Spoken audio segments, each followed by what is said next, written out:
Les associations de loi 1901 font de plus en plus appel au service civique afin de compléter leurs équipes. Ce sont des jeunes âgés entre 16 et 25 ans. Aucun diplôme ou compétences particulières ne sont nécessaires pour devenir volontaire. Seul compte le savoir-être et la motivation. Île-de-Ré TV vous propose aujourd'hui de rencontrer des jeunes qui ont choisi de s'engager entre 6 et 12 mois dans un service civique avec des thématiques qu'ils ont eux-mêmes choisies.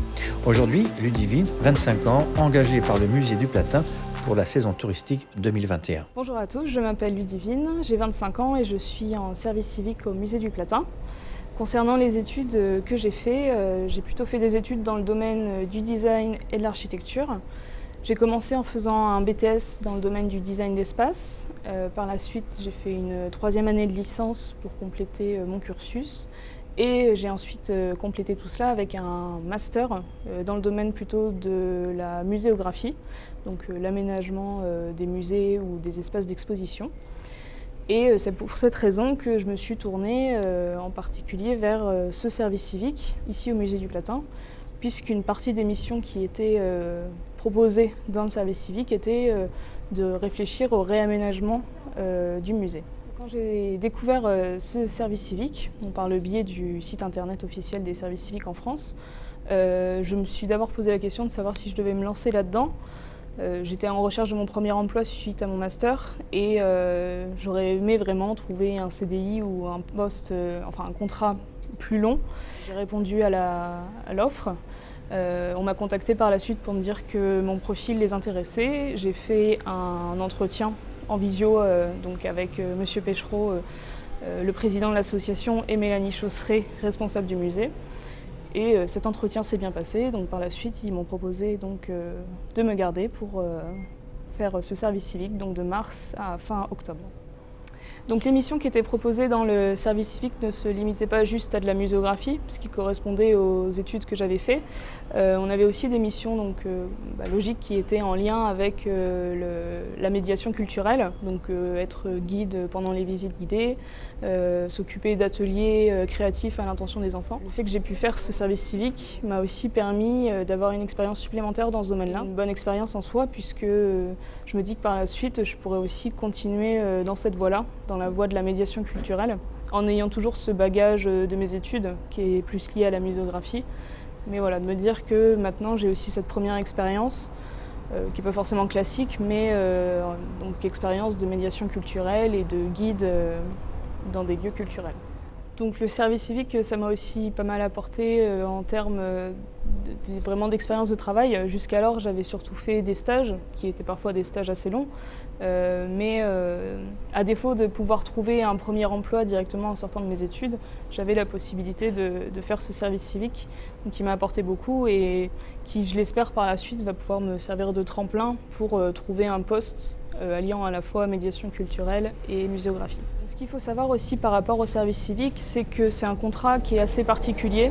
On est différent d'un CDD ou même d'un stage. C'est un contrat à courte durée qu'on peut faire qu'une seule fois dans sa vie avant 25 ans. Et donc de ce fait, on n'a pas un salaire précis, on a ce qu'on appelle une gratification, donc qui s'élève environ à 580 € par mois. Et c'est quelque chose, il faut en tenir en compte aussi quand on fait un service civique, parce que on a toutes les choses qu'il faut payer à côté, le loyer, l'essence pour se déplacer. Et c'est quelque chose aussi qui pourrait être amélioré dans le cadre du service civique, de manière générale sur tout le territoire français. C'est aussi de peut-être adapter les gratifications en fonction du droit où on se loge. Faire un service civique à Paris, si on n'a pas de logement déjà payé, ça doit être assez compliqué avec 580 € par mois. Donc pour moi, c'est une des choses qui pourrait être améliorée dans le service civique, puisqu'on fait quand même 35 heures semaine parfois, donc c'est bien d'avoir aussi une compensation égale au temps de travail que l'on fait. Donc, concernant les loyers, par exemple, si vous devez être amené à payer votre loyer vous-même pendant un service civique, la CAF propose un statut particulier pour les gens qui sont en service civique. Donc c'est un statut de bénévolat. Et donc du coup, vous avez des aides plus importantes pour vous aider à payer votre loyer. Donc moi, je sais que ça m'a bien aidé, en plus du fait que la structure d'accueil dans laquelle je suis paye le pont de l'île de Ré. J'ai pas besoin de payer à chaque fois tous les matins 8 € pour venir sur l'île. Donc c'est aussi quelque chose qui m'a aidée. Après, ça va être chaque structure d'accueil qui va aussi apporter des compensations pour chaque personne en service civique. Ça va différer d'une entreprise à l'autre. Le service civique, pour moi, ça a été quand même une expérience assez positive parce que j'étais arrivée à la fin de mes études et j'ai eu du mal à trouver un premier emploi. Et c'est vrai qu'en me tournant vers cette possibilité de faire un service civique avant mes 25 ans, il ne me restait plus qu'1 an pour le faire, ça a été une bonne chose. Et je le conseille aussi aux personnes qui seraient dans le même cas que moi, en fin d'études, en fin de licence ou fin de master, de tenter. On a des contrats qui vont jusqu'à 1 an, il me semble. Le maximum, c'est 1 an de service civique. Et ça peut être l'occasion d'apprendre de nouvelles choses et surtout de rester actif, de ne pas passer une année à chercher en vain du travail, ce qui peut être très décourageant. Donc même si le service civique n'est pas dans le domaine dans lequel vous avez fait des études, ou même un domaine très différent de choses qui peuvent vous intéresser, c'est toujours une bonne expérience, ça vous apprend plein de choses et ça met un premier pilier dans le monde du travail.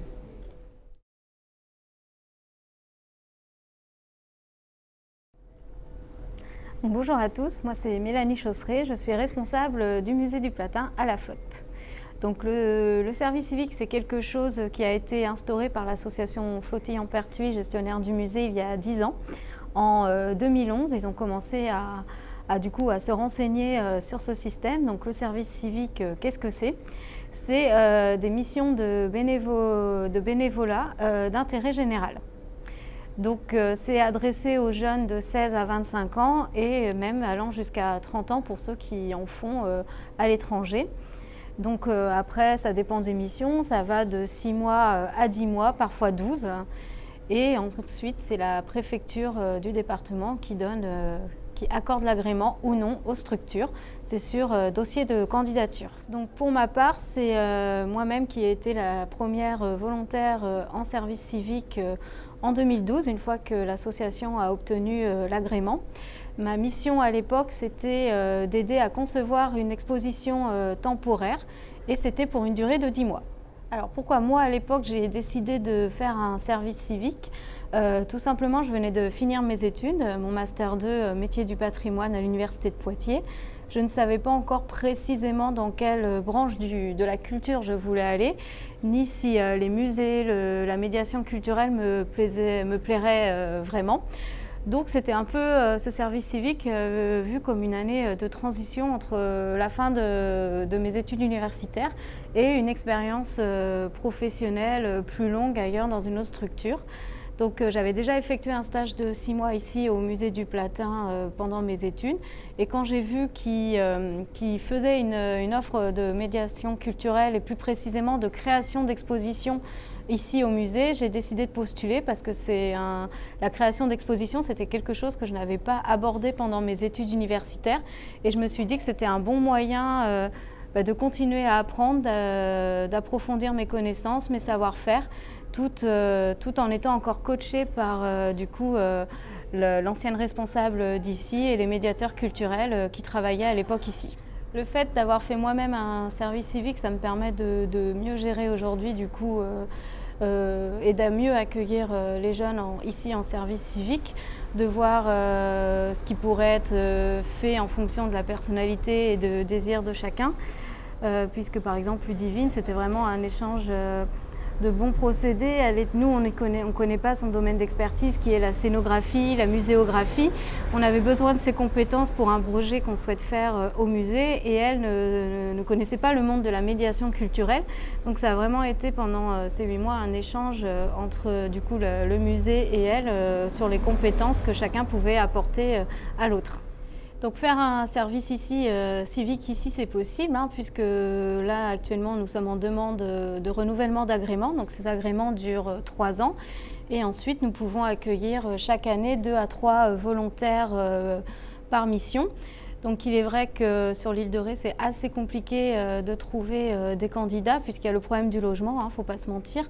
Nous essayons de les orienter vers La Rochelle, les foyers jeunes travailleurs, les foyers étudiants, les colocations ou même les logements privatifs dans toute la communauté d'agglomération de La Rochelle. Mais il est vrai que c'est très difficile du coup de venir faire un service civique ici, même si le cadre est très agréable et la mission également très intéressante. Nous avons quand même en moyenne chaque année une quinzaine de demandes pour le service civique.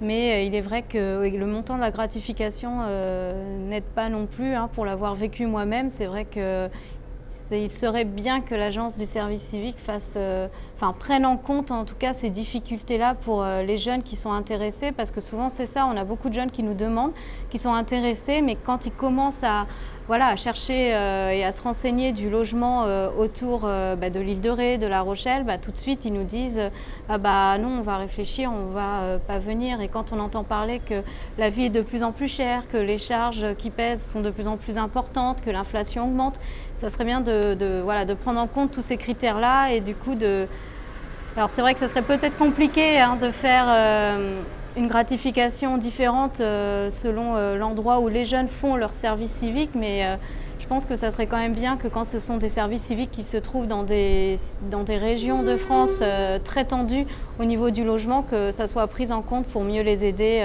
à trouver un logement et faire en tout cas sereinement leur mission de service civique.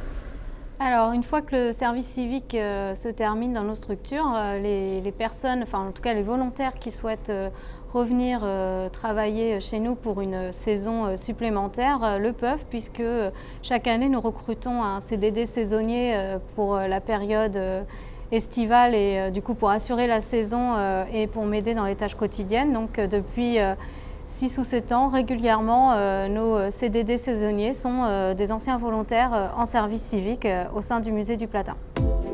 Abonne-toi, like et partage les vidéos d'Île de Ré TV.